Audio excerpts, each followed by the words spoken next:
Satu perhimpunan agung khas akan diadakan semasa perhimpunan tahunan UMNO bulan hadapan bagi membuat pindaan pada dua fasa perlembagaan parti, kata Setiausaha Agung UMNO Datuk Seri Ahmad Maslan.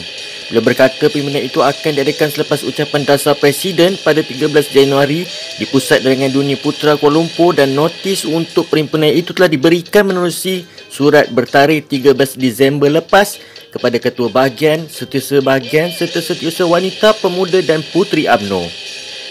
Ketika ditanya sama ada terdapat usul berkenaan jawatan Presiden dan Timbalan Presiden dipertandingkan atau tidak pada perhimpunan agung khas itu, beliau berkata keputusan mengenai kedua jawatan tertinggi itu hanya akan diputuskan ketika mesyuarat Majlis Tertinggi Khas pada 12 Januari 2023 sebelum perhimpunan agung esoknya.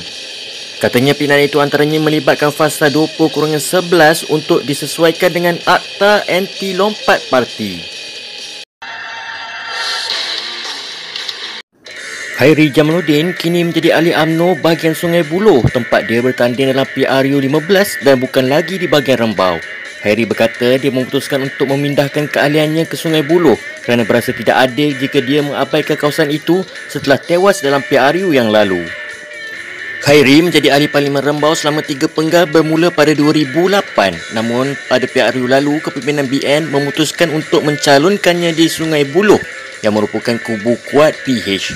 Dia tewas dengan calon PH R. Ramanan dengan perbezaan 2,693 undi. Saya tidak suka tinggalkan begitu saja dan saya rasa tidak adil kepada tuan-tuan dan puan-puan. Saya datang ke sini sebagai calon bidan terjun berformulah tinggi. Bila tidak menang, lepas tu terus cabut cari tempat lain. Kata beliau begitu seperti dipetik dalam Sinar Harian semalam.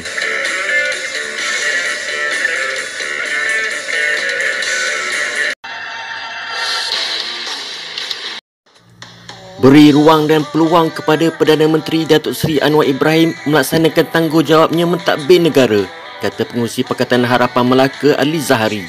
Timbalan Menteri Pertahanan itu berkata beliau yakin Anwar mampu memimpin negara berdepan jangkaan ketidaktentuan ekonomi global pada tahun hadapan berdasarkan kemampuan serta pengalaman Perdana Menteri ke-10 itu. Beliau berkata demikian kepada pemberita selepas menziarahi dan menyampaikan sumbangan kepada Lai Huai Kiong dan Tai Seng Fiu di Kampung Macak Baru di sini yang masing-masing kehilangan 4 ahli keluarga dalam insiden tanah runtuh di Batang Kali, Selangor baru-baru ini. Semalam, bekas Perdana Menteri Tun Mahathir dilaporkan menyatakan kebimbangannya mengenai kemampuan Anwar untuk berdepan krisis kemelesetan ekonomi dan cabaran pemulihan pasca pandemik berdasarkan kepandangannya terhadap prestasi ahli Parlimen Tambun itu sebagai Menteri Kewangan lebih 20 tahun yang lepas.